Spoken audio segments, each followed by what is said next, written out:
आज के इस कार्यक्रम के माध्यम से देश में रेलवे इंफ्रास्ट्रक्चर के एक नए युग का आरंभ हो रहा है।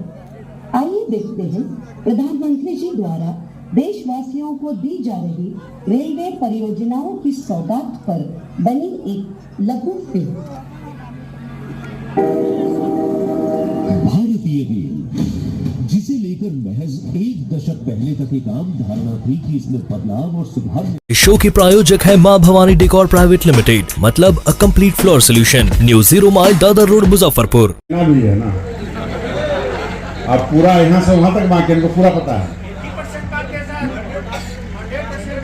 कुछ 100% है और कुछ मैक्सिमम 20% पूरा बाकी है। 2002 में सब जमीन लिया गया, आज तक किसान मालूम है। फाइल मेरे पास भी आया था। भारत माता की वंदे वंदे, सियावर रामचंद्र जी की, सियावर रामचंद्र जी की। आज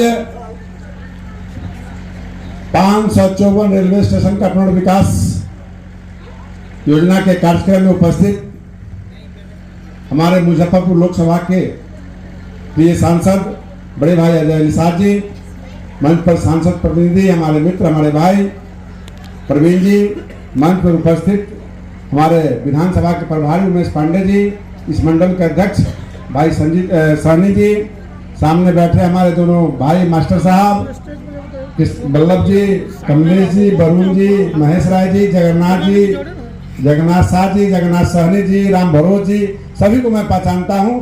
पंडाल में उपस्थित सभी सम्मानित हमारे अभिभावकगण, बच्चे एवं बच्चियां और रेलवे के अधिकारीगण, मैं आप सबों को अपनी ओर से, अपनी पार्टी की ओर से, अपनी जनता की ओर से आप सबों का हार्दिक स्वागत, अभिनंदन, चंदन और वंदन करता हूं। आज बहुत ही सौभाग्य की बात है यह, और आज विधानसभा के ताराजीवर परमजीवर पंचायत में जो रेलवे स्टेशन है, इसका अंडरपास बनने के लिए स्वीकृति हुआ और फंड का आवंटन हुआ। वाकई में आज से 10 वर्ष पहले, 15 वर्ष पहले जब हम लोग दूसरे राज्यों में जाया करते थे तो रोड, फ्लाईओवर देख करके ललायित होते थे कि हमारे यहाँ कब बनेगा। और जब कुछ दिन पहले जब मोदी जी की सरकार बनी, यूपी के अंदर और अन्य राज्यों के अंदर अंडरपास और फ्लाईओवर तो बहुत पहले बन गया। निश्चित तौर पर मैं कहती क्या बन रहा है, तो आज समझ में आता है कि क्या है, ये बहुत बड़ी चीज है। और कल हमारे के मीडिया के साथी हमसे तर्क कर रहे थे ये तो गलत बन रहा है, अंडरपास पानी आ जाएगा, बाढ़ आ जाएगा, पानी जम जाएगा, बसंत में बना हुआ है। हमके वो व्यवस्था नहीं है, अब ये मोदी जी की व्यवस्था है, मोदी की गारंटी है, गारंटी की गारंटी है कि सही बनेगा। वो सही कैसे बनेगा, तो निश्चित रूप से एक बूंद भी पानी उसमें नहीं जाएगा। पूरा खुदाई करके, ढलाई करके, पूरा शेड बना करके, और पानी का बहाव उसमें नहीं होगा। बाढ़ के टाइम में भी सूखा रहेगा और यातायात में आपको सुविधा होगा। यानी माननीय मोदी जी का जो सोच है, वो सोच क्या है कि इस जीवन में सबसे बड़ा कीमती क्या चीज है, कोई कीमत ही नहीं है समय का। समय से बड़ा महत्वपूर्ण कोई चीज नहीं है। समय जो है, हर चीज को छोटा बड़ा हम कर सकते हैं, समय को हम छोटा बड़ा नहीं कर सकते हैं। वो निर्धन के लिए भी, अमीर के लिए भी, राजा के लिए भी, रंग के लिए भी, राष्ट्रपति महोदय के लिए भी, और जिले हमारे क्षेत्र के कार्यकर्ता के लिए भी, खेत में किसान मजदूर के लिए भी मात्र 24 घंटा ही समय बना है। 24 घंटा को मैनेजमेंट करके हम कैसे अपने काम को, गति को फास्ट कर सकते हैं। आप सोचिए कि जब रेलवे फाटक बंद हो जाता होगा, जिस समय आप टाइम सोचते हो कि हमको हवाई जहाज पकड़ना है, हमको ट्रेन पकड़ना है, हमको हॉस्पिटल में अति आवश्यक है पहुंचना है, सांस अटका हुआ है, उस समय आधा घंटा, 15 मिनट, 10 मिनट आपको इंतजार करना पड़ता है, तो किसी का जान भी चला जाता है, किसी का प्लेन भी छूट जाता है, किसी का ट्रेन भी छूट जाता है। नियत समय पर हम नहीं पहुंचते हैं, तो समय बचाने के लिए माननीय मोदी जी ने जो व्यवस्था किया है, पूरे देश के अंदर सभी रेलवे ब्रिज के ऊपर फ्लाईओवर या फिर अंडरपास बनाने की व्यवस्था बनी है। तो निश्चित तौर पर धन्यवाद के पात्र है मोदी जी। हम सब लोग उनको बहुत बेहतरीन तरीके से आशीर्वाद दे रहे हैं, और सब लोग मिलकर इस बार हम लोग अब की बार 400 के पार, हम बोलेंगे अब की बार 400 के पार। तो निश्चित रूप से मोदी जी है, तो मोदी है तो मुमकिन है, सारी व्यवस्था मोदी जी कर रहे हैं। तो समय आपका सबसे बड़ा बहुमूल्य चीज है। समय कहीं मिटता दिखता नहीं, समय बचाने से बचता है। तो आपको 24 घंटा के लिए समय में मैनेजमेंट करना है। तो मोदी जी ने आपको एक व्यक्ति के लिए, आप सोच सकते हैं कि पूरे भारतवर्ष में कितना रेलवे गुमटी है, और रेलवे गुमटी में सब जब जाम न लगता तो भी 10 मिनट लग जाता है, और जाम लगता है तो घंटों आधो घंटे लग जाता है। तो उस परिस्थिति से कितने लोगों का समय बचेगा।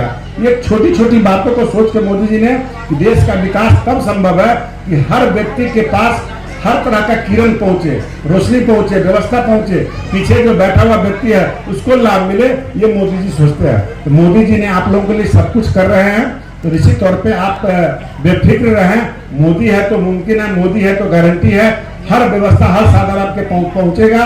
और रह गई 20% मुआवजा की बात, इस फाइल को मैंने देखा था जब मैं राजस्व मंत्री था। निश्चित तौर पे इसको हमने पहल भी किया था, क्योंकि मेरे क्षेत्र का मामला था, सीतामढ़ी से भी लोग आए थे, और कुछ 100% भी जिनका पारिवारिक विवाद रह गया, जिनका जमीन का पेपर उपलब्ध नहीं था, वैसे लोगों का 100% भी विवाद पैसा बचा हुआ है। लेकिन 80% भुगतान होने पर 20% हमने कहा था कि इसको पैसा को इंटरेस्ट जोड़ के मिलना चाहिए, क्योंकि लगभग ये 20 साल हो गया, 20 साल से कम 2002 का मामला था। 20 साल के अंदर किसानों का पैसा अगर 20% हर लोग का लाख 2 लाख 5 लाख 4 लाख रुपया अटका हुआ है, तो निश्चित तौर पे मैं आग्रह करूंगा सांसद महोदय से कि आप जब दिल्ली इस बीच में जाएंगे तो रेलवे डिपार्टमेंट को पैसा देना है।